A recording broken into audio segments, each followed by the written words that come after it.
Welcome to our episode on March the 25th of 2023, marking 65 days of uploads from the daily show Too Long Didn't Scroll, available on platforms like YouTube, most podcast apps, and now Instagram and TikTok. Please check them out and give a follow if you wish. The events of day 65 start with a jaunt to the Eastern European country of Belarus, which has firmly allied itself with Russia as an ally in the wake of the invasion of Ukraine back in February of 2022. Belarus has seen several sanctions of its own for choosing to stick with Russia in the wake of the recent crisis, which has generated much controversy internally and externally. Regardless, Russia has welcomed its other ally in Europe and as of today has taken advantage of the relationship to begin moving and stationing tactical nuclear weapons in the country through to the month of July. Such marks the first time that Russia has stationed nuclear weapons in another country in well over a decade, with the last such occurrence being back in 1996 when the last of the post-Soviet nations relinquished control of their stockpiles back to Russia. The missiles will be operated exclusively by Russian forces in a move they state does not violate non-proliferation treaties, and American officials have stated that they do not believe Russia truly has plans to use them.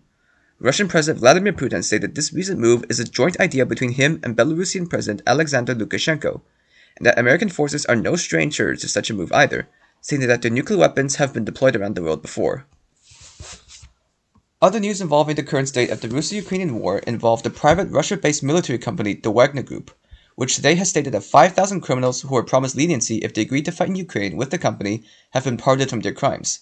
Criminals being recommended to fight in either the Russian military or the Wagner Group for leniency has been common across Russia since the invasion.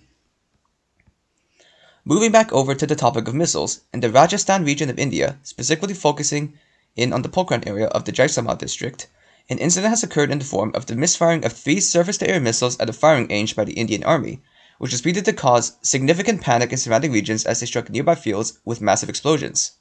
However, reports have stated that there was no significant damage caused nor any loss of life or injury.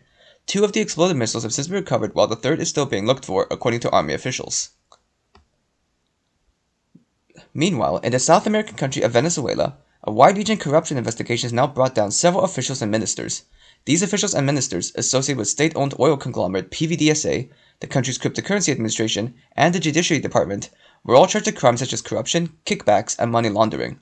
As of now, 10 officials and 11 businessmen have been arrested in connection to the investigation, while an additional 11 people have had their arrest warrants also issued. A particularly high-profile arrest comes in the form of long-serving oil minister Tarek El Aissami. Companies like PVDSA turned to skirting sanctions and appropriating public assets to accumulate accounts totaling around $20 billion.